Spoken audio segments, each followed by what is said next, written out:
Hello, welcome to this video. Thank you so much for clicking on it and spending your precious time and energy here with me this morning. It is May 15th, 2025. This video is about math and phi, the golden spiral.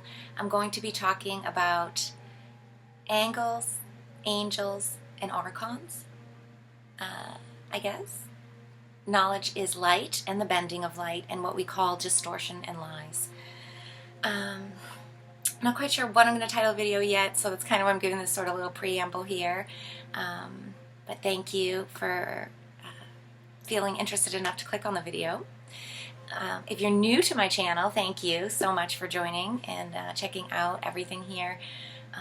My name is a.Marie.Speaks.com. Plethora of free information and resources, references to all things introspection, spirituality, and happiness. Other than that, if you're returning, thank you so much for watching me again and being here with me. I appreciate your audience and your energy. Let me get my coffee here. Put my face right in my light. It's a rainy, cloudy day. Camera was working, and I just thought I'm going to keep going on math and numbers and really try to articulate these kind of things in a better way so that, of course, I understand them more clearly and I learn them more with more nuances and more in a more defined way, right? Just by speaking out, just by doing this here and going over my notes again and trying to refine the way that I could try to explain the things that I see or whatever, receive, have inside imagination space. These things, where do these things come from, right? Of course we know, I say God or source, infinite intelligence, the organic cloud. But others have other things and whatever. Not going to talk about inorganic clouds and the internet too much, although I am going to talk about archonic bending of light and what lies are and what negative distortion versus positive distortions really are, because at the end of the day, distorting is happening all the time. We are fractalizing our own experience of reality, our creator consciousness, little version that we each have, right? We're sort of going through it and creating distorted, prismatic, spectrumized sort of multitude of frequencies, you know, whether you're just whether you know just about the five senses and how we can monitor and see those and measure those in different frequency subsets, right?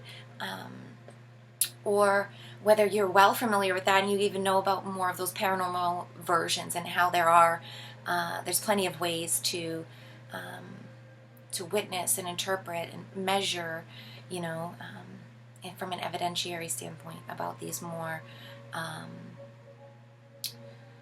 specialized senses, you know, the clairvoyance and all those kinds of telepathy and things like that. Anyways, getting a little off track from what I want to really try to focus on and keep this video as close to topic as I can, because I tend to be a roundabout person. Just by nature, I can't help but talk and get caught up in what I'm talking about. But I recently did a podcast video.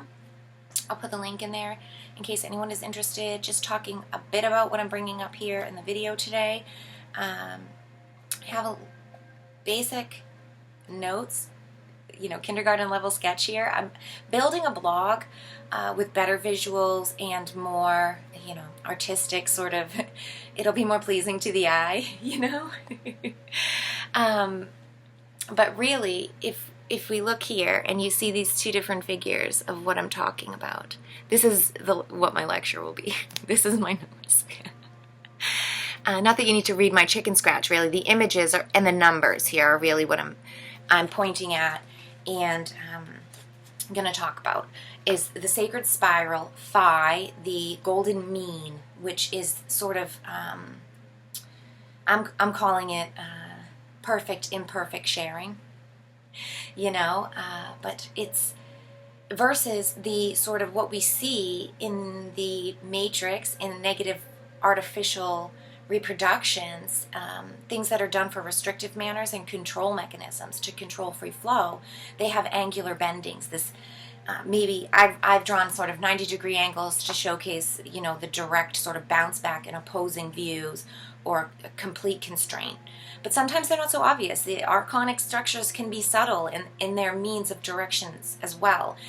They can almost appear to be a smooth spiral, but there will be, there's bumps, there's catches, there's corners lingering that feel like bumps or rough edges, that when we are operating from a conscientious state of conscious awareness, right? When we're really aware, mind, body, spirit layers of ourself are speaking and communicating and really coming together to create at the forefront a level-headed signature boss here, your single view, right?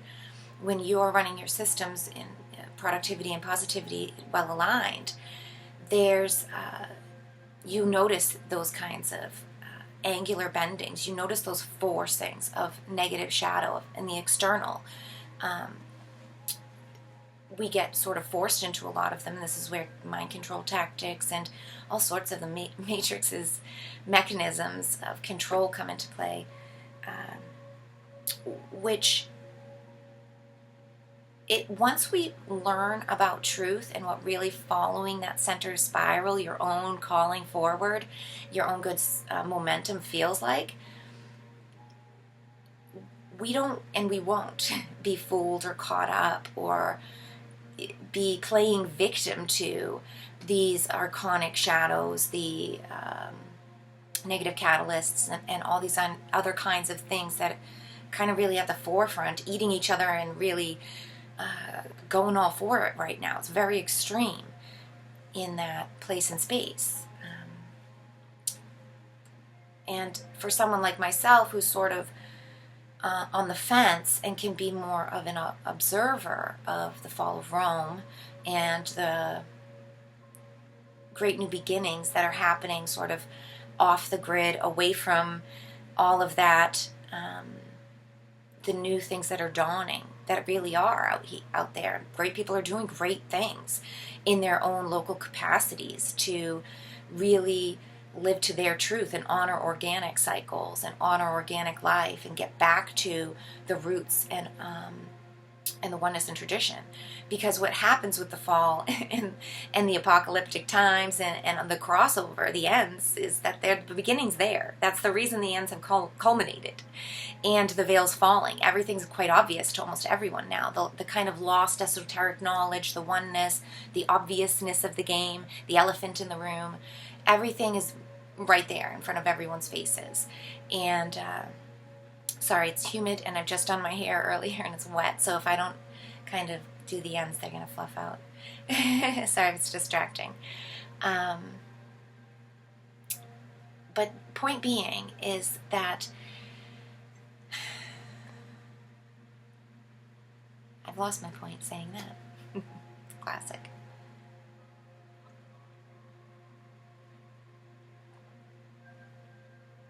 When we notice these things and when we try to live to our truth, we won't get caught up in those things. We see them for what they are, and we don't want any business in them. We know that they're degenerative or degrading, or they're harming or abusive, or they're just not right. They're not the best solution. They look like foolery. It's a complicated answer to an easy solution that we already see and have, and they're trying to fix and band-aid the old clubhouse shack that's falling apart. And it's like, no, it needs a total demolition, and we need to rebuild over on this land over here. That swamp that we've been building on, and we need to build on rock.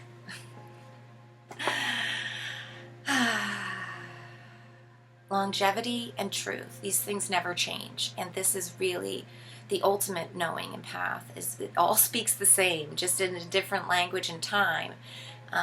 Different strokes for different folks. Every generation has to come to their own truths in their own ways. That's the fractalization of it playing out. That's the discovery of manyness happening here. And creator, source, infinite intelligence behind it all, witnesses it all. So it all has purpose. And just to bring it back to sort of the ultimate purpose and what my video is a purpose about and the bigger picture here, you know, the math behind it and the understanding about how, because we can designate math, because we can see and observe purpose, what does that really mean? That doesn't mean humans are so smart, you know, that we can just make it all up, that we could do this, we could make it ourselves.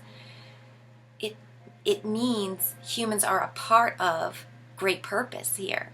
Humans have a great purpose within the whole here, and that we are clearly not a part of or understanding within capacity of the whole big picture of what was before after.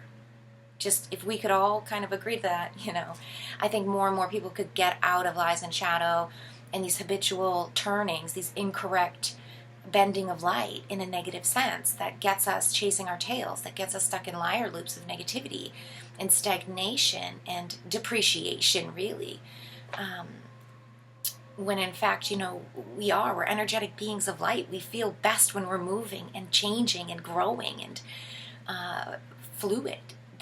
Trying new things and new experiences, being a part of the co-creative miracle that is every expression of every day. You know, when you feel alive in each new moment, in each new day, when you align with truth and movement. When we try to segregate and force organized routines and schedules and force appearances and systems in certain ways and stuff with society and everything, it's, you know, here we are again. But that in itself is another truth of this sort of, you know, I like to refer to it as archonic, just as a great umbrella term of negative potential energetic accumulations in different reality bubbles, shapes and sizes, systems, people, and it's nouns, it's persons, places, and things. All different things can accumulate negative energy systems. And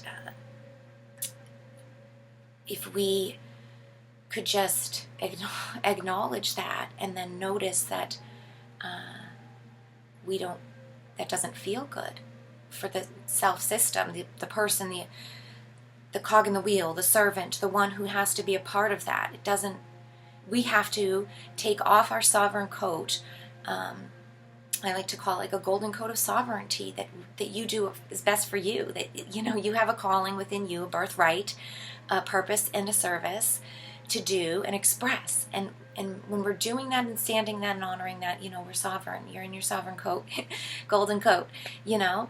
And we run positive systems. There's exchanges and interactions that, you know, that happen that allow us to stand upright, honorable, and to be living in light and transparency all the time when we interact in this way.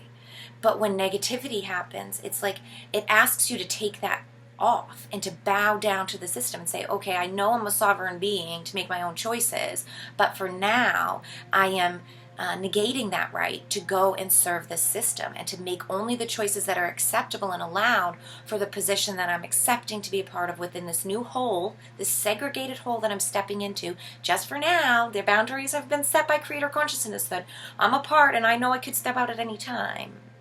But yet here I go, and let me take off my coat and bow down as a servant and become a slave. Why are we complaining about slavery and victimhood when we've chosen to step down into positions like that? You make the choice to do that. Oh, money. Oh, this. Oh, I have to survive. Oh, it's the system. Everybody's over there. It's Hollywood. It's happening. No, nothing's out there. I'm going to starve to death. I'm going to be bored. No one's there. All these things. You know, they run through my head too. They run through all of our heads. More before I've been, you know, able to be so blessed in the last 5-6 years, you know. Even before that, the buffering and the pushing out was happening to me and my family. I didn't realize it, but the more that we tried to live our truths and live our best lives and do what was good for us, we started to get pushed and changed and shakeups and catalysts happen and disruptions to where all the, gradually over time, we've ended up in this almost homestead, almost off-grid life. Something that I would have never thought was a potential even for somebody in my means and place setting and sort of the level that I live at and the way society would look at me and myself, my family, but by choosing truth and positivity and kindness and to treat others how we would like to be treated, and to really love each other and want what's best for each other, it's made its way to how, now I live in sort of, it's isolated a bit. I've done some talks already about that. I'm not going to get into it. I might link those below if anybody's interested in my own personal isolation stories of COVID and all that crap and where I live today and how I am. I've talked about it quite a few times. Let's stay on point with math.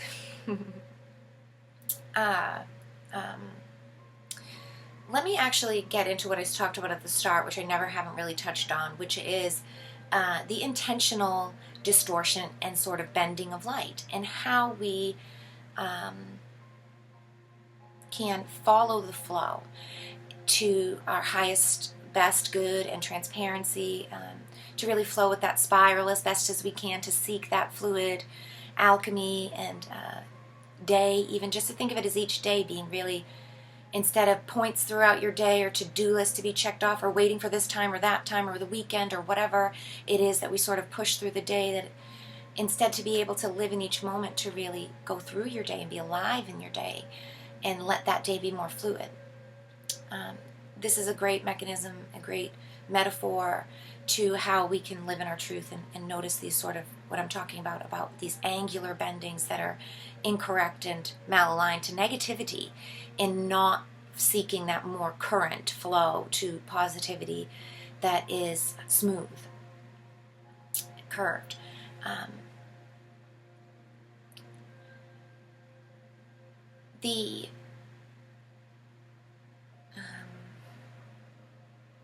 Like I said sort of at the start, the great premise and sort of the main picture is that light shines 360 degrees out, full spectrum, from main source, logos, the sun. Call them what you want, whatever. There's other things to it, and I'm just giving bare bones kind of thing quickly here for us to catch up in class and know where we're at for everyone, right? Great sun shines out 360 degrees. All information at all levels, at all times. And that knowledge, information, and wisdom at all levels, all times, mind, body, spirit layers through all of these intrinsic happenings through the ether, sort of the fields, the whole.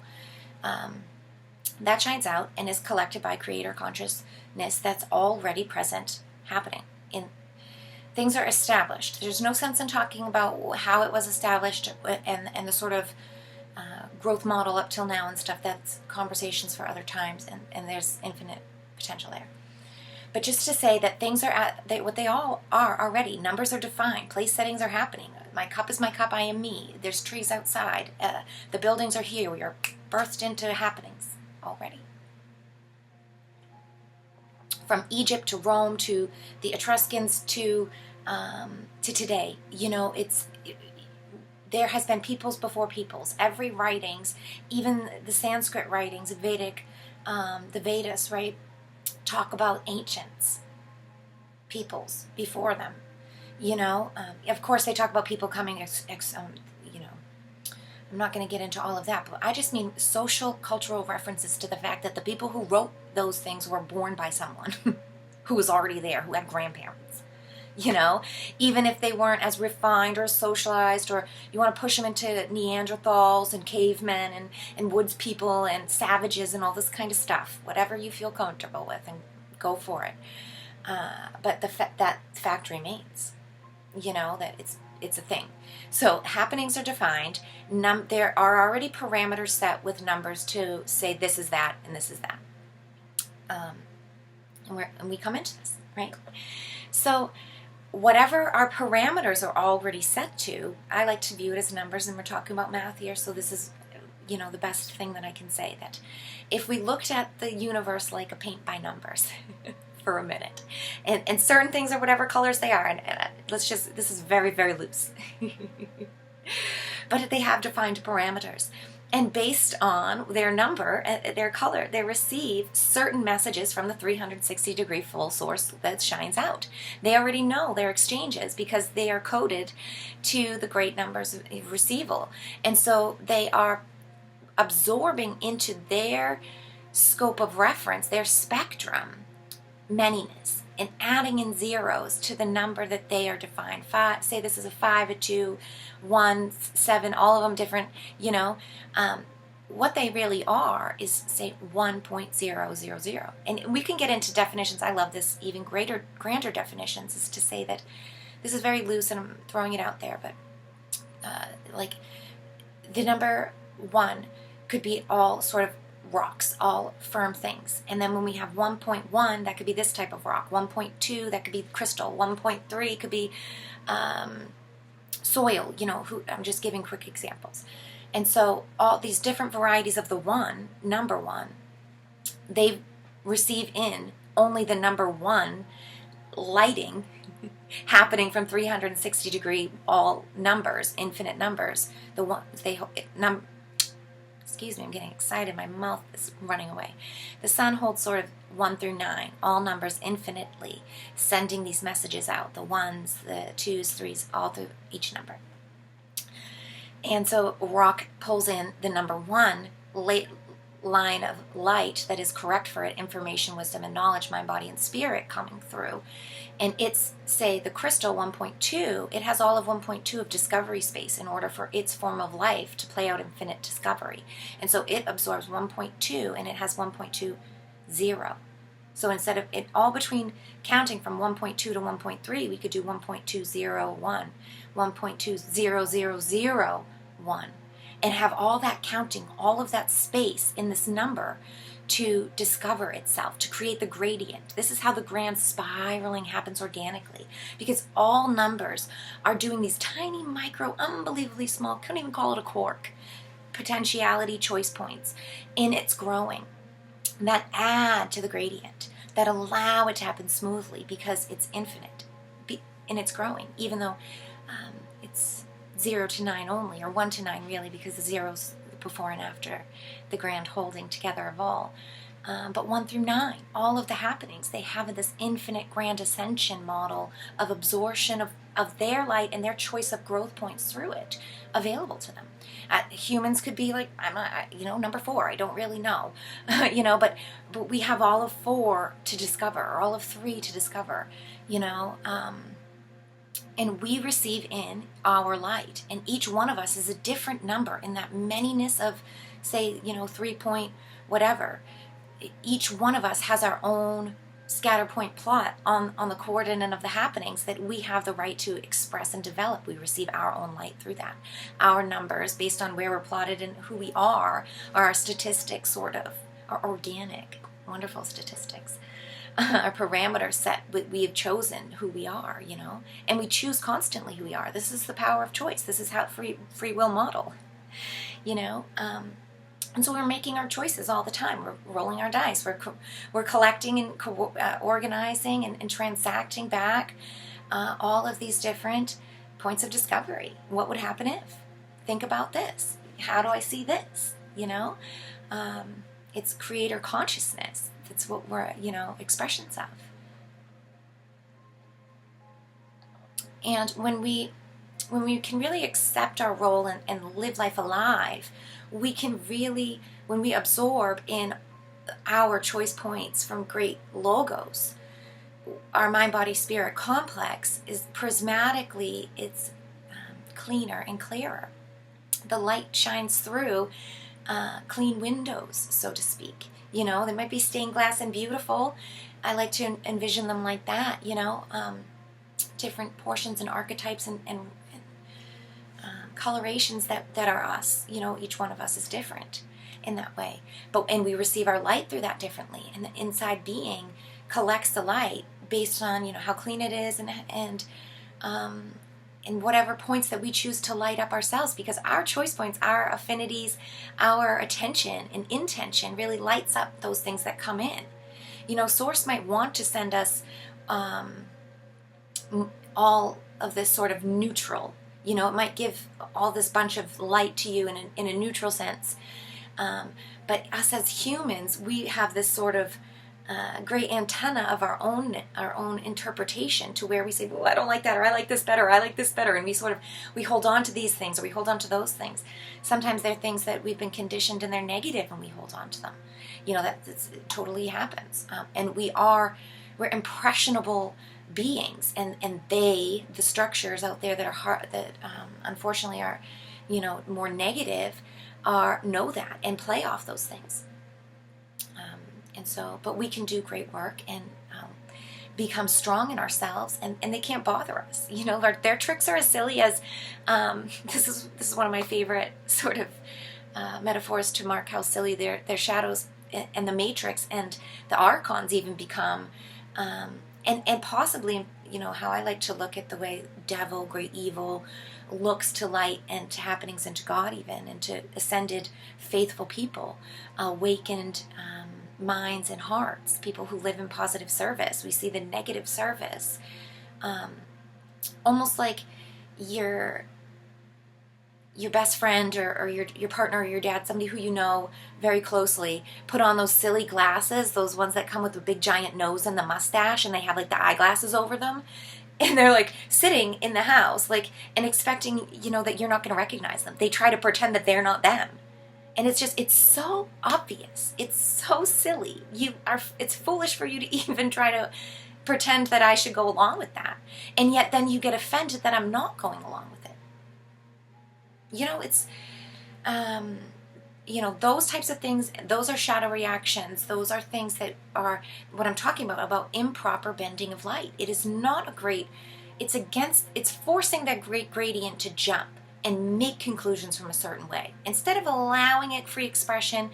And you know, whatever you're wearing the glasses for, if it's for a joke, if it's for a scare, if it's for a funny moment, if it's for to have a conversation, or just because, you know, let's have that. Let's have the moment and then talk about it. Let's not leave them on and then play guesswork, and you try to do this sort of manipulative mask wearing, to where for a while you pretend like the mask can't come off, or you're not you, and you really take it so far as to sit there and dig your heels in the ground and say, no, I'm not your partner, I'm not your dad, I'm this person, I'm a burglar, why aren't you scared of me? Or even worse, they start to like attack you and pretend they really are a burglar and they're not them. You know, because they get so wrapped up in these things and lose themselves in the mask, in the role they're playing of the burglar, the actor inside the actor. You know, Heath Ledgers of the world, who just can't even find themselves because they've been lost playing lies so long.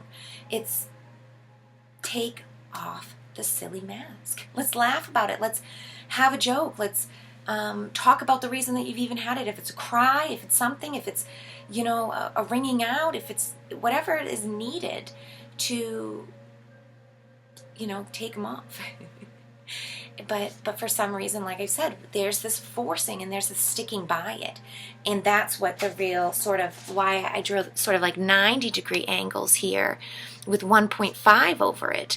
I'm half an hour into this. I've got to wrap it up. I just noticed my own time too.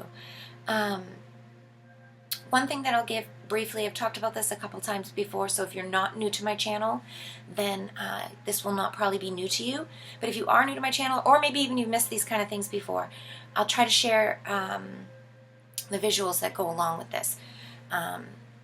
This is, so anybody who is unfamiliar with phi, it's 1.618. It's the balance force that represents yin and yang, momentum and change. It also is the key feature and the truth of how positive eternal systems work. The pay it forward, the ever-flowing, never ceasing energy works. And the important point to remember, the key thing, is that the spiral isn't just this. It's not just a circling around. There's a center calling. It's a spiraling inwards and and toward something. When we look at it certain perspective, it looks flat, you know, and I've drawn it, of course, 2D flat. And I'll share the other graphics that I have from other perspectives on these things, you know, for people who are more visual. But it is a spiraling towards something. And it can be an upward spiraling towards great higher frequencies and ascension. It can be a downward spiraling towards stagnation and low frequencies. Now, the angular 1.5 is what we think about mean. When we think about the average middle point, when we look at a halfway point and we talk about math and the basics of arithmetic and counting, and the way that I've talked about this numerous times, about the discovery of manyness and infinity described with numbers. I did it sort of in a planetary model, color by numbers model, or earlier in this video, but on a number line. And with children, and kindergarten children, we teach one, or not even number line, I won't even take it that far. We just teach kids to count 1, 2, and 3. And we usually have, say, 3 cars or 3 balls or 3 toys of some sort, you know. And we teach them 1, and then we have 2, and that's 2 and 3, right? And that is a quantitative counting. That is looking and knowing what we're counting up to, how many items of a thing we have. It is similar to counting time, almost. It's an archonic flip of time. Time is a construct of man-made, and it's a restrictive archonic infringement, counting seconds into time. Splitting up organic time into forced measurement. Now, counting things is not. You know, this is where intention of usage and cognitive alchemy sort of comes into play here, because it's only something awake consciousness can even grasp, that there's a difference here. You know, not everybody gets this. In kindergarten, kids get it in separate ways, right? Because when we teach them about counting up a couple of cars on the floor, that to them, to a young child, 2, 1, 3, all these young ages, up to 5, even kindergarten probably, sounds and is a whole different thing than when we count seconds to them. Say when we play hide and go seek, or we give them a time to, you know, time out, or time to do something, you know, countdown for a race to start, or anything like that. The measurement of time, right? 1, 2, 3, right? We give them these seconds. Sometimes it's 5 seconds and I'm gonna, you know. So this is where the halving comes in. This is to bring it into 1.5. I've kind of gone around a bush to say this all, but to understand that you can't really, it's hard to, I mean, you could cut toys in half for kids visually, and of course we do that sort of when they get older about fractions and stuff, but the teaching of halving things with this great 1.5, the cut slice in half, which I call, you know, this sort of artificial copying of equal halves, to force, they do this in order to force us to see equality in a certain way. This is important because it instills a deep-rooted false truth about what equal means and about what real halving is, right? And it takes away personal cognitive discernment, sovereignty, especially from a very young age, because we know we can look at anything and sort of slice it down the middle. We don't. There's no need to have any training in that. That's something that comes really pretty much obviously, you know, by visual senses. The actual forcing us to be so stringent, to not trust our heart and our intuition and just see it and slice it, but to have to pull out a ruler and measure it right in half to get that 1.5. That is the negative infringement. It's a societal one, it's a spiritual one, but it's a strangulation of that knowing. And it's forced by math, unfortunately. And this is the sort of dead math. This is the archonic bending. This is the inorganic negative way to do it. And it starts like that. Not to say that 1.5 to give your kid a little bit more time is a bad thing. You know, it's not that everything comes from this is negative. But just to say the subtle ways that they try to create the spiral, because they are angular and they can't do the gradient that I talked about earlier. They're not doing free discovery at all. With their adding of numbers, they have chosen they're trying to color their own colors into their color by numbers model. They know that they're this number or that number, and what they're doing is trying to make either all their number or all the numbers they want around them to be that number, to make the picture their picture, the whole image the picture of them, instead of the image of what it is. They don't want to honor their own singular color and role. They want everything to either be all like them or be as they see it to be, or whatever the case is. Right? So they're forcing, and they are really segregating with intention of self-service, the light and information that comes from logos. So they are forcing great distortion right at the root into their points of discovery that are allowed. And of course they want everybody else to do that as well, because they need confirmation, external confirmation, that their thing is seen as whatever they want it to be seen as. That's the whole point of the mechanisms there. They have to have slaves, they have to have workers, they have to have external more coming in, always. And so, yeah, we get this sort of repetitions. We get the artificial copying. We have this sort of better be sliced down the middle, 1.5 is equal half. Now, Mother Nature, organic sharing, it goes with intuitive. It slices as it sees fit. And guess what? It is never 1.5. It's never that. If you took out a ruler, it wouldn't be right. But that's the beauty of it. It's carefree. It's positivity. It doesn't worry itself about it, because it's used its intuition and knowledge, which is connected more to the sort of external co-creation, the whole. It sees from a higher point of view of why and which sides need what more, and it cuts intuitively knowing that. And both sides get what they need to keep the yin-yang, to keep the flow going, to keep the whole thing. Because it's not a one-size-fits-all. It's not cut and dry, black to white. There's a gray gradient. The dawn doesn't pop up over the horizon, I say all the time. You know, it's not just morning, all of a sudden. It's a gradient happening. And organic source knows this. Infinite intelligence, Mother Nature, organic matrix, God, whatever you like to call these things.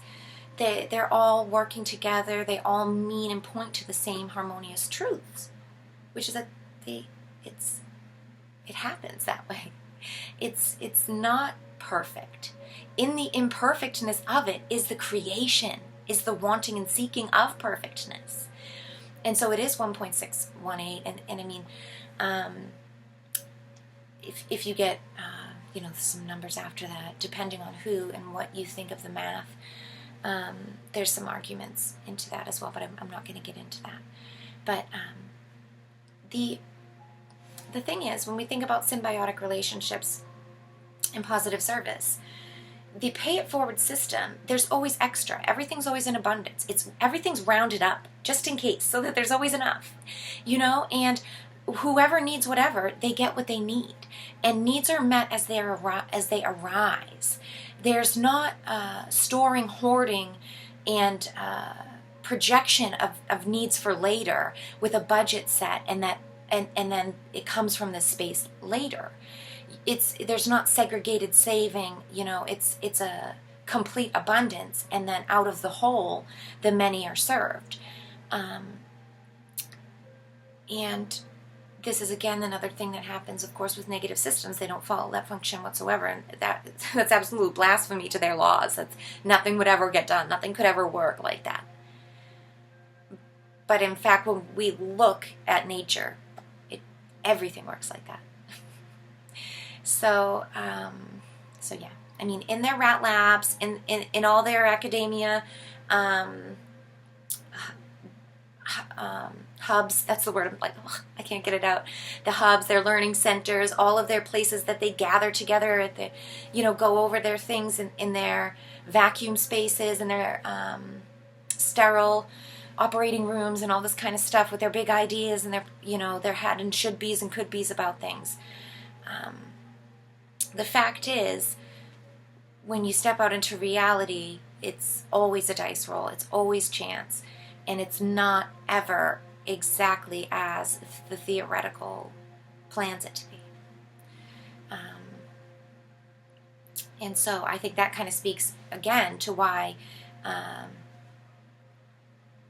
we have this, we should use this truth, service to others, and sharing is caring, and understanding that keeping things moving and flowing through is really what brings best productivity and the best products out of that, the processes.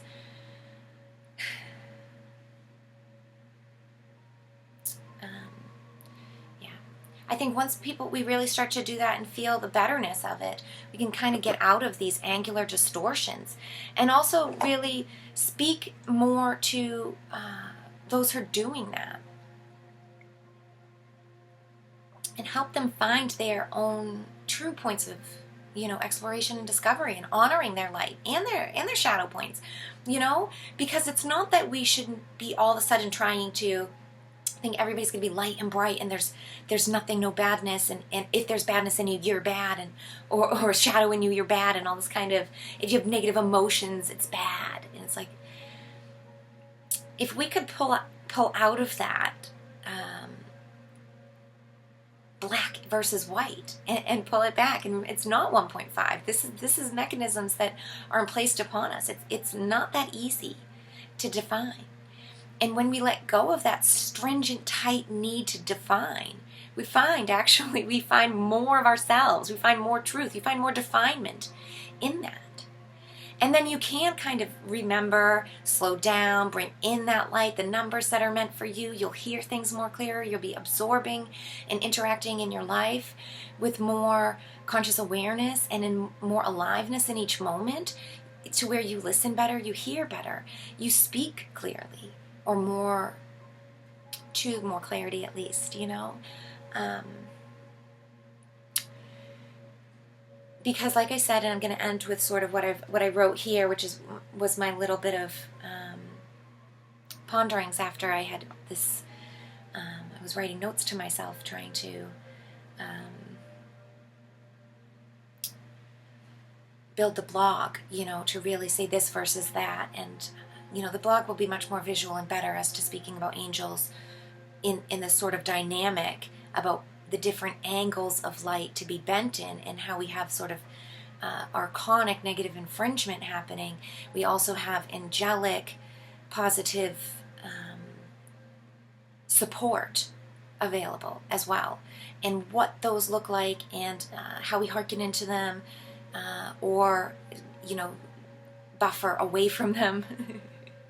Or how we become open vessels to harmony.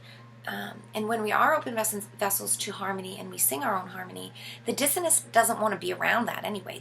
The darkness can't approach that. So it's not going to, this buffer zone gets created. It's not going to approach you. And the things, any kind of catalytic issues that you do feel happening, know that you're in full sovereign power and strength. You're so much greater than that shadow that you have no problem offering its service, or smoothing it out if you if you choose to, which you really should. But I don't want to infringe on people on what they're supposed to do. But to give one last sort of tie it into the spiral, and to say that when we are seeking our truth and moving through your day, try to do it fluidly and aware. When negative things pop up, when hard things happen, address them, speak about them. Try to find a harmonious solutions. Treat others as you want to be treated throughout that experience as well. And when you're having a hard time doing that, or when the emotions are really hard doing that, just admit that. Just be that. Just say, I'm having a really hard time with this right now, but I'm trying to seek a way through, but I'm really mad right now. with you or with the situation, or if it's yourself, you have to have those times to conversation, and also times to step away, because a lot of times in the quiet is when the shadow, the issue, the problem child, the wound, the whatever it is in the corner, whatever kind of little notification that you can't really sense because there's so much going on, or it's something in the corner that you can't really see because your attention is everywhere.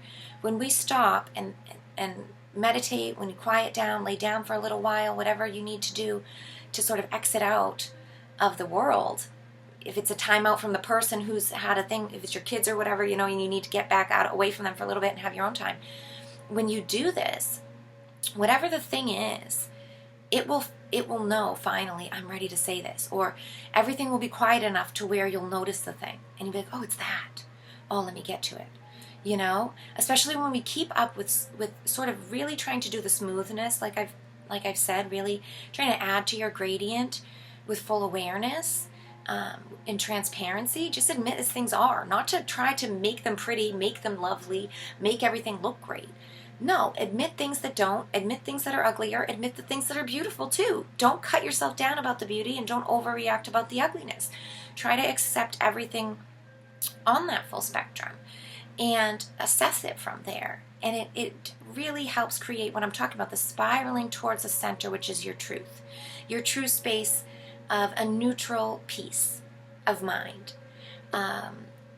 Or a harmonious calmness. It doesn't have to be joy. It doesn't have to be bliss. It doesn't have to be this over-the-top happiness or expression of your ultimate self all the time.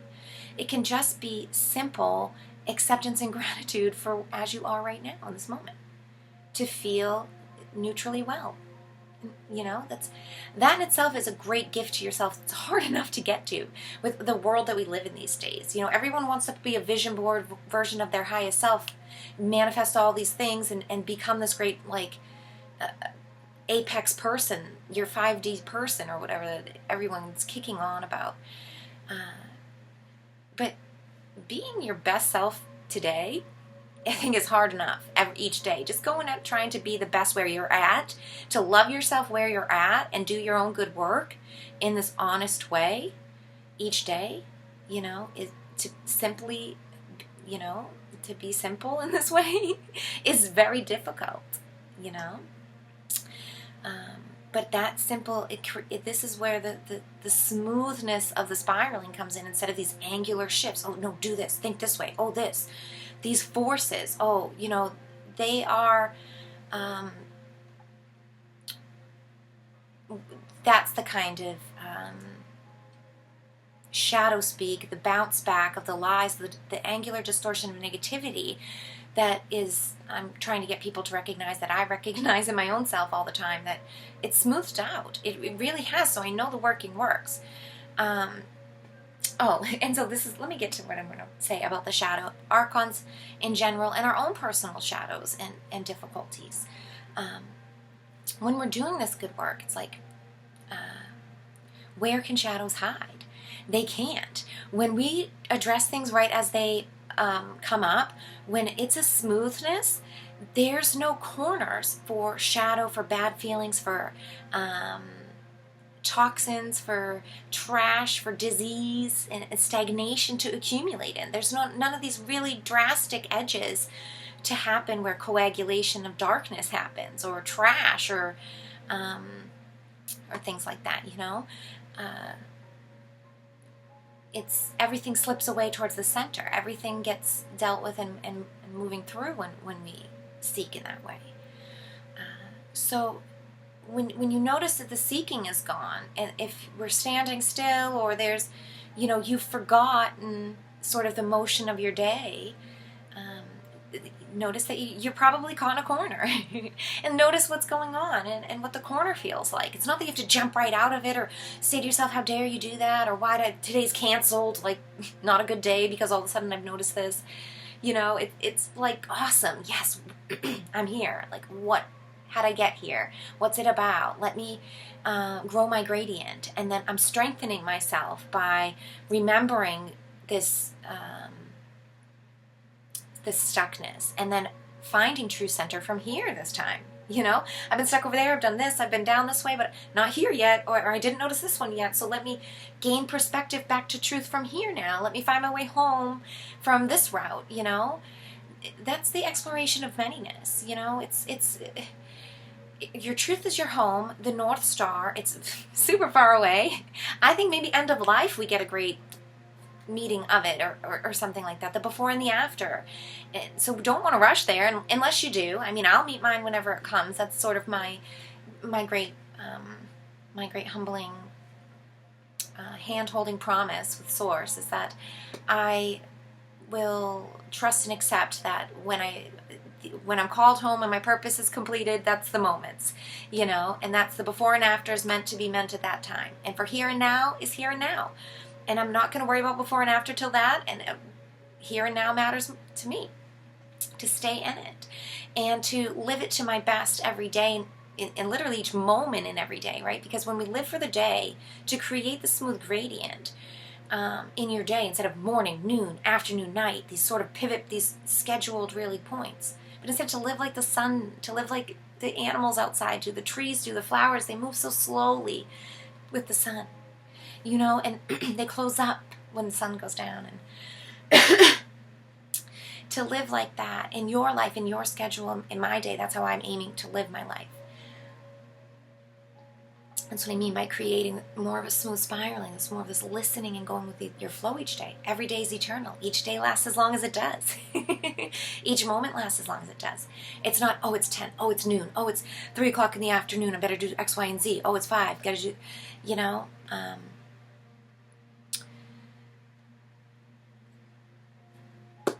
That's, to me, that feels very constricting and restricting, and very much like negative systems and schedules, very much like man-made constructs over a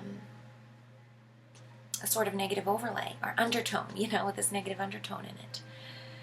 That's not enjoyable. That's rushing and also not enough. It's, you know, it's always like focused on past and present, and then the now is almost forgotten. It's almost like pushed into each thing. When we have that kind of vision, and we allow those archonic infiltrations to sort of chunk out our day for us, to force out our lives, and to schedule our own passing of each moment. You know, we should be alive in our moments. But again, it's difficult to do because somehow we get in this habitual autopilot modes. But like I said, just about the shadow work, just about catalytic disruptions that are negative. It's not about, oh, I caught myself on autopilot. Oh, I'm in this mode, or oh, I'm out of the zone or not in it, or, you know, or conversely, I'm in the zone, you know. It's about just being where we're at and understanding that all things change in time, right? This too will change. So appreciating and really being in it with acceptance allows you to embody it more fully. And then we catch when the gradient of change is happening, and you're more prepared. The changes aren't cut and dry. Nothing is so, comes really unexpected too much either. It comes out of nowhere so much. And because we have this connectivity to even the external happenings in our world, because we are sort of co-creative beings with languages other than just audio, and we have other than just sensory visual taking in and expressing. You know, there's more of this organic sort of network, neural network, this mycelial, etheric, different type of interconnectedness that speaks through all of us and through the happenings here in the world. But when we become more clear and in tune, we hear those things. But when we're super focused and pigeonholed into the matrix and the things that align with servitude to their systems, those things don't matter to the systems in there. You know, the windows are closed and the shades are drawn. It's like when you go to school. It doesn't matter what kind of nice day it is. If it's a Tuesday morning, you know, in May, you're at school. And you could look out the window and maybe see how nice it is out there, but you're not going out there. You can't. You signed up for school. You're there. You have to follow the parameters. Or just like work. I mean, you can give it to school kids and make them model all that, but plenty of people sit in a cubicle in a building on a beautiful days all summer long. And it's like, you have chosen that, though. Doesn't change the fact that there is other choices out there.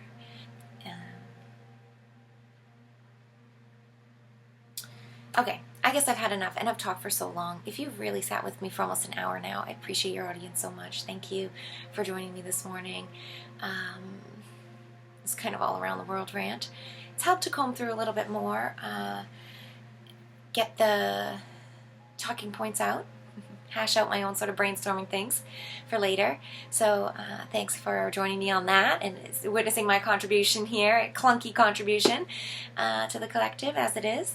I'd love to hear anybody's points of view or any sort of other likewise conversations. I might put a couple of links if I have the time later in the day to some other channels on YouTube or BitChute that have similar talkings about math that I've very much listened to and appreciated. And if you like these kind of concepts. And I do kind of plan to talk more and more about here and there about math and numbers and in the future. So if you like these kind of things and you're new here to my channel, yeah, you can look back later on for some future segments on this. Thank you as always for joining, and have a beautiful day wherever you are. Thank you for your contribution to our collective as well. Of course, we wouldn't be the same without you or me, and I'll see you next time.